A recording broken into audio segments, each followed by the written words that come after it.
해가 뜨기 전 이른 새벽에 도착한 리스본의 오리엔테역은 버스, 기차, 지하철이 전부 연결되어 있었다. 건물은 매우 예술적인 느낌이 들었다. 역 안에 있는 식당에서 소파라고 불리는 스프를 먹었는데 입맛에 맞았다. 리스본을 떠나는 날에도 그 스프를 먹었다. 예전부터 리스본에 꼭 와보고 싶었다. 리스본, 그냥 이름이 마음에 들었다. 왠지 아름다울 것만 같은 막연한 기대감을 불러일으키는 이름이었다. 마드리드에서 무리하게 야간 버스를 탔던 건 이런 리스본에서 쉬어야겠다는 마음이 있었기 때문이었다. 휴식을 위해 호스텔이 아닌 1인실 숙소를 예약했다. 체크인하러 갔더니 호텔이 아닌 현지인들이 하는 민박 같은 곳이었다.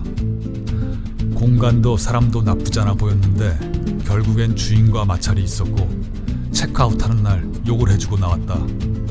마음마저 피곤해졌었다. 건너편 성당의 기괴한 종소리가 들리던 방이었다.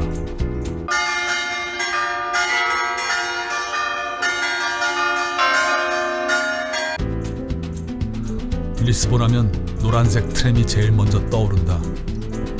사진을 찍으면 제대로 포인트가 된다. 또 직접 타보면 재밌다.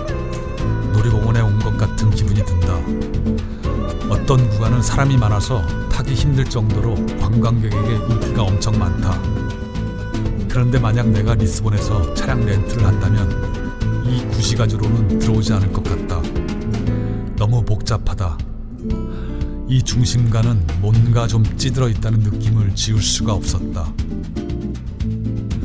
리스본엔 언덕이 많다 보니 전망대도 많았다.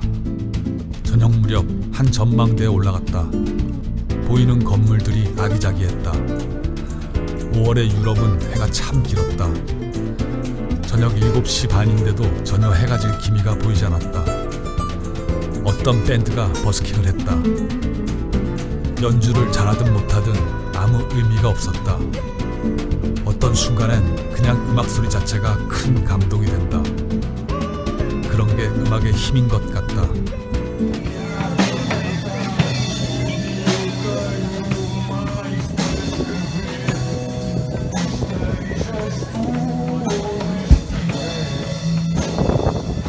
밴드에게 2유로를 주었다. 오브리가다. 다음날 호카고스를 갔다. 여행을 계획할 때부터 마음속으로 이번 여행의 목적지로 이곳을 생각했던 것 같다. 리스본 시내에서 거리가 좀 있었다. 먼저 기차를 타고 신트라라는 동네로 갔다. 신트라는 꽤 유명한 관광지였다. 조금 둘러보다가 다시 버스를 타고 한참을 갔다. 나중에 보니 시내에서 약 40여 킬로미터 정도의 거리였다. 서울로 치면 인천공항에 가는 정도인데 길이 잘 닦여 있지 않아서인지 훨씬 멀게 느껴졌다. 호카곳에 도착하는 순간 정말 뭔가 여한이 없다라는 기분이 들었다. 여한이 없다. 서쪽의 끝이라는 의미 때문에 갔는데 의미보다 먼저 풍경이 너무 아름다웠다. 그저 계절 덕분이었는지도 모르겠다. 넓은 벌판에 화려하지 않게 피어있는 꽃들이 그 아름다움의 디테일이었기 때문이다. 겨울이었으면 엄청 황량했을지도 모른다. 사진을 꼭 남겨야겠다고 생각했다. 깔끔한 스타일의 한 무슬림 남자아이한테 사진을 부탁했다. Thank you, you're artist. 나도 모르게 농담을 섞어 고맙다고 했다. 아주 옛날부터 한반도에 살던 사람 중에 그저 매일 지는 해를 보며 평생을 걸어서 여기까지 온 미친 사람이 한 명은 있지 않았을까? 역사에는 기록되지 않은 어떤 기적적인 미친 사람. 육지로 연결되어 있다는 건 이런 상상이 가능할 정도로 인간에게 어떤 본능적인 안정감을 주는지도 모른다. 우리나라가 단절된 희한한 섬에서 빨리 벗어났으면 좋겠다. 호카곳은 아름다웠지만 나는 리스본이 별로 좋지 않았다. 너무 기대를 많이 했기 때문인지도 모른다. 몸이 피곤해서 많이 예민해져 있었기 때문일 수도 있다.